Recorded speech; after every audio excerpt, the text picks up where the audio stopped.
बिस्मिल्लाहिर्रहमानिर्रहीम। मेरा नाम डॉक्टर मोहम्मद इकबाल मकबल है। मैं डिस्ट्रिक्ट हेल्थ ऑफिसर मुज़फ़्फ़रगढ़ हूँ और ये जो आजकल कोरोना की वबा चल रही है उसका फोकल पर्सन भी हूँ।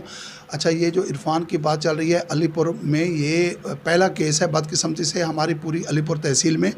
ये लड़का 42 साल का है और ये लाहौर से तबलीगी जमात मेरा है, वहाँ से आया यहाँ पे, और यहाँ पे आके उसकी तबीयत कुछ ख़राब हुई है। जब तबीयत बिगड़ने लगी है तो ये हमारे फिजिशियन के पास गए हैं, उन्होंने इसको रेफ़र किया तैयब उर्दगान हॉस्पिटल में।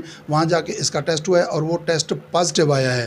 तो एक जो यहाँ पे काबिल तशवीश बात है वो ये है कि इनके घर में 26 तारीख को शादी हुई है और उस शादी में इसका मेल जोल अक्सर लोगों के साथ हुआ है।